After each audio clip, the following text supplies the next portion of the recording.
కథలో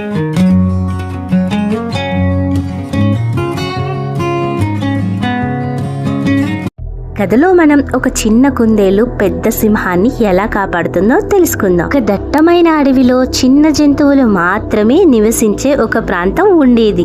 ఇక్కడ టిమ్ అనే ఒక చిన్న కుందేలు ఉండేది. అందరూ దాన్ని చూసి నవ్వడం, ఏడిపించడం చేసేవారు. ఒక పిరికి పందా అంటూ హేళన చేస్తూ ఉండేవారు. అలా టిమ్ ఒంటరిగానే ఉండేవాడు. పాపం ఇలా ఉండగా ఆ అడవిలోకి క్రూరమైన సింహం వస్తుంది. అక్కడ ఉన్న చిన్న జంతువులన్నీ ఆ సింహాన్ని చూసి భయపడి అటు ఇటు పరుగులు తీస్తూ ఉన్నాయి. శబ్దాన్ని టిమ్ తన బొరియలో ఉండి విని భయపడిపోతాడు. ఆ బొరియలో నుంచి ఇంకా బయటికి రాకుండా అక్కడే ఉండిపోతాడు. అని అకస్మాత్తుగా సింహం పెద్ద పెద్దగా అరవడం, పక్షులు జంతువులు అటు ఇటు పరిగెట్టడం టిమ్ వింటాడు. సింహం చిన్న జంతువులన్నిటి మీద జాలిపడి అక్కడ నుంచి వెళ్ళిపోతూ ఉండగా ఒక పెద్ద గోతిలో పడిపోయింది. ఇక సింహం కాపాడమని పెద్ద పెద్దగా అరుస్తుంటే మరొక పక్క ఆ చిన్న జంతువులకి ఏం చేయాలో తెలియక అరుస్తున్నాయి. ఇప్పుడే టిమ్ చాలా ధైర్యం చేసి సింహం ఉన్న ప్రాంతానికి వచ్చేస్తుంది.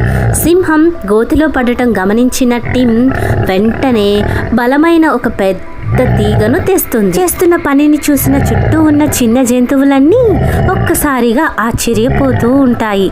ఒక్కసారిగా సింహం రాజా, మీరు తాడు గట్టిగా పట్టుకోండి, అందరం కలిసి మిమ్మల్ని కాపాడుతాం అంటూ సింహాన్ని బయటికి లాగేస్తాయి ఆ చిన్న జంతువులన్నీ. ఇన్ని రోజులు టిమ్ ని అవమానించి బాధ పెట్టిన చిన్న జంతువులన్నీ ఒక్కసారిగా టిమ్ చేసిన ఇంత పెద్ద పనికి టిమ్ ని ప్రశంసించడం మొదలు పెట్టాయి. సింహం కూడా నువ్వు చాలా తెలివిగల్లవాడివి టిమ్ అని పొగడడంతో టిమ్ సంతోషానికి హద్దులే లేకుండా పోయాయి. ఇలా ఉండే నీతి, ప్రతి ఒక్కరూ వారి వారి జీవితంలో ప్రత్యేకంగా జీవిస్తూ ఉంటారు. అందరూ ఒకేలా ఉండరు.